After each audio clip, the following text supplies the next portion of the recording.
Hello everyone, welcome back to my channel. So ఈరోజు అయితే ఒక చిన్న టిప్ షేర్ చేసుకుందామని వీడియో చేస్తున్నాను.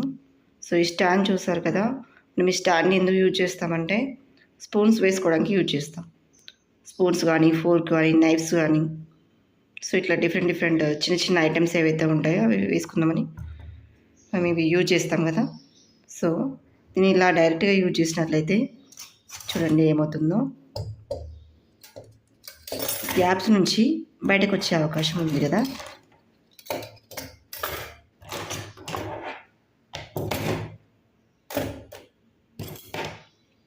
చూడండి, ఇట్లా మనం వేసినప్పుడు ఎక్కడైతే గ్యాప్ ఉంటుందో, ఎక్కడైతే గ్యాప్స్ నుంచి బయటకు వస్తాయి కదా, సో ఇలా బయటకు వచ్చినప్పుడు మళ్ళీ కిందికి కూడా వెళ్ళిపోయే అవకాశం ఉంది. కాబట్టి సో ఇలా కాకుండా ప్రాపర్గా ఎలా అరేంజ్ చేసుకోవాలి అనేది నేను మీకు ఈ వీడియోలో షేర్ చేస్తాను.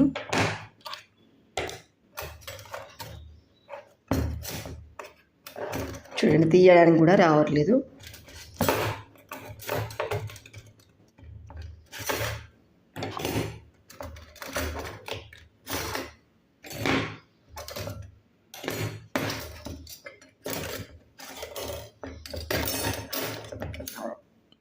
సో ప్రతి వాళ్ళు కూడా దీన్ని డైరెక్ట్గా ఇలాగే యూజ్ చేస్తారు.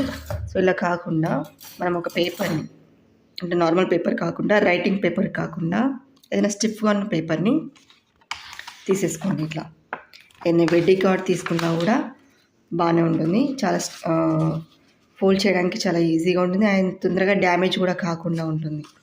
మనం ఇలా పేపర్ని తీసుకొని ఈక్వల్ సైజులో, సో ఈ స్టాండ్ లెంత్ ఎంతైతే ఉంటుందో ఆ లెంత్తో కట్ చేసుకోండి.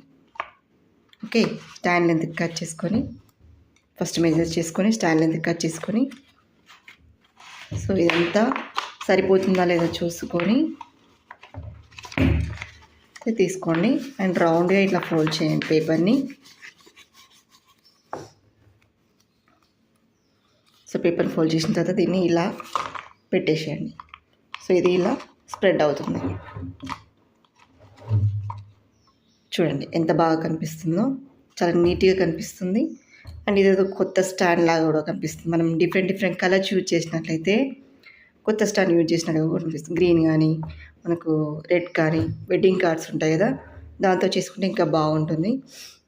సో ఇప్పుడు మనకు అడుగున ఏదైతే చిన్న హోల్స్ కూడా ఉంటాయి కదా, ఈ హోల్స్ కూడా కనిపించకుండా మనం దాని యొక్క ఏరియా ఎంత ఉందో దాన్ని బట్టి ఇలా కట్ చేసుకోవాలి అండ్ దీన్ని ఇట్లా అడుగున వేసేసుకోండి.